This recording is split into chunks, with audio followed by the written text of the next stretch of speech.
First, I just want to say what a privilege and an honor it is to be on the Operator Facebook page. I mean, this is pretty exciting. And that being said, I'm not going to see any of the comments or the jokes, so fire away.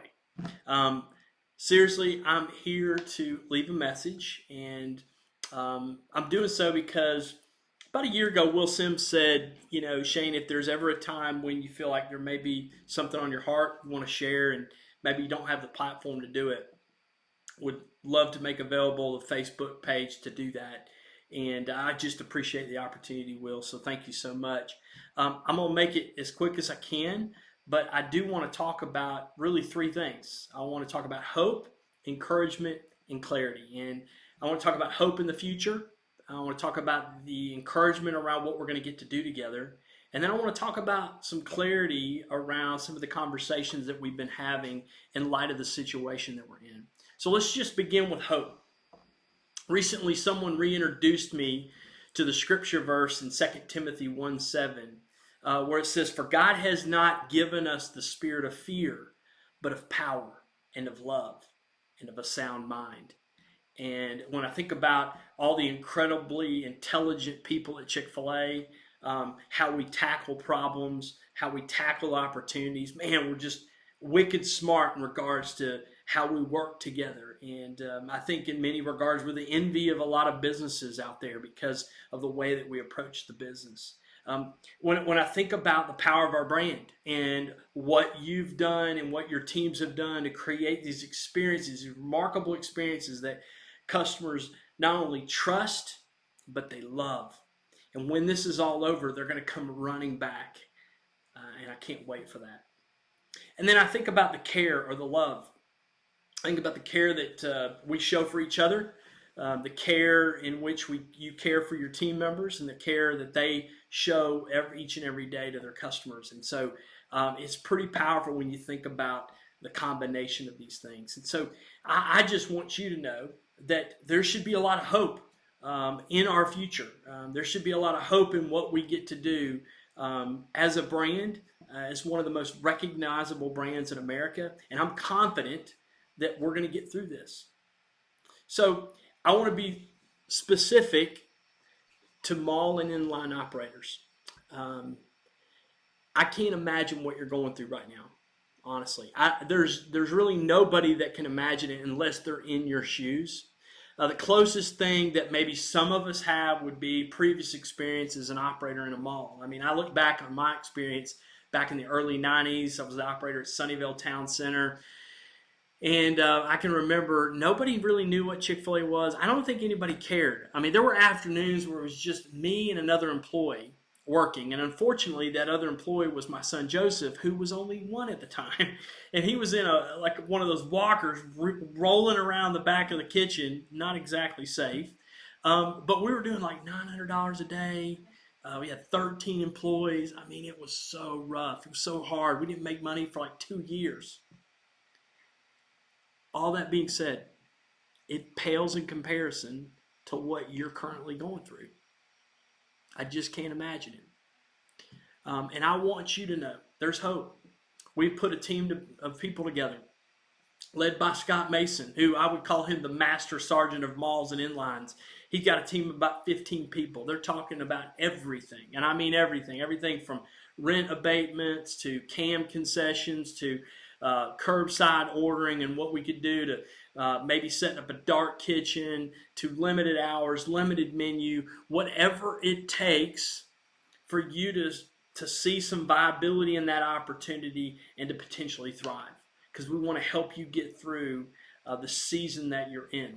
But again, my heart goes out to you. You got a lot of people praying for you. You need to lean in on your operator community. You need to lean in on us. If you're having a bad day, pick up the phone and call me. It's really important that you maintain that hopefulness. I want to give you guys some encouragement. Any one of us can choose to be successful. I love Truett's book, right? It's easier to succeed than fail. We live in this incredible country where we can be just as successful as we want to be. But we're in the middle of an incredible challenge. And I'm reminded that it's the men and women that push through these challenges And when they come out on the other side, they're stronger, they're bolder, they're more resilient. And those experiences shape us into even more successful individuals in the future. And so I think we have this wonderful opportunity to create what I would call these remember when moments. A friend of mine actually introduced me to this idea called remember when moments. And you need to recognize when you're in one of those. We're in one of those moments right now. Because 10 years, 20 years from now, we're going to look back on this moment and go, remember when? Remember when the world imploded? Do you remember when my mall shut down for two months? Do you remember when all my employees got sick? Do you remember when I was scraping to make $1? Do you remember when there were no dining rooms open in the chain?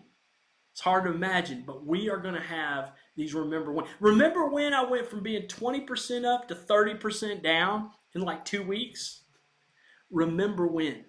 Years from now, we will all be grateful that we went through this time. It's really difficult to see that right now, but I want us to hang on to that remember when opportunity.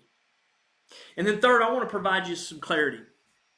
Over the last couple of days, I've heard some of these conversations lately around the idea that you have felt like we were encouraging you to stay open because it would be good for Chick-fil-A. That you would close your mall, that you wouldn't close your mall because that wasn't good for Chick-fil-A. Or you wouldn't limit your hours of operation because that wasn't good for Chick-fil-A. And I want to be crystal clear. It's not what is good for Chick-fil-A. It's what is best. And most importantly, it's what is best for you. Let that settle in a little bit. What is best for you? Because here's what I know. If we can figure out what is best for you, it'll be good for Chick-fil-A. It'll be good for Chick-fil-A. And here's the incredible thing. You pay us an incredible amount of money. One time I just did some quick math, and literally for consulting service, you think about travel and expenses and all that stuff. You're spending about 10 grand a year just on consulting. Think about that. You got business consultants, financial consultants, real estate consultants, marketing consultants. Why not leverage those individuals more of the time to help you think about the viability of your options? So you can look at your FCR together. Now, right now, you're going to have to do it on a conference call, video conference call. We'll just get around a table and go, okay, what are you thinking about? You want to limit your hours? Let's talk about it. Because you have experts at your disposal that would love to engage in a conversation in what is best for you. And if what is best for you, if we figure that out, it'll be good for Chick-fil-A. I'm confident of that. Now, you may have found yourself in one of these conversations where you just felt like it just didn't sit right with you. And I'm going to ask for your grace. I'm going to ask for you to give us the benefit of the doubt. At Next, I talked about believe the best. Let's believe the best in each other. I honestly do not know a business consultant that doesn't have a heart for you and for your success. And it may have come across the wrong way, but I can assure you the spirit of these conversations is what is best for you.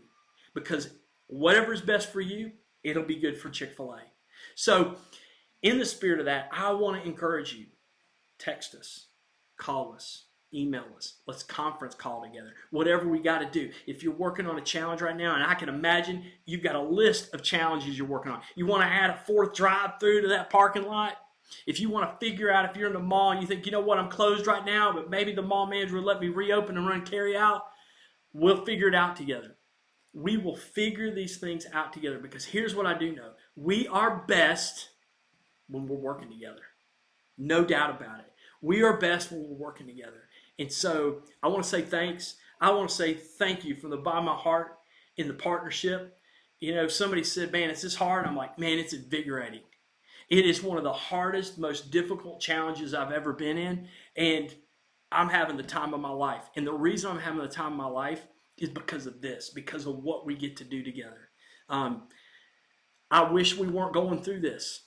But you know what? God says that we are not called to live in fear.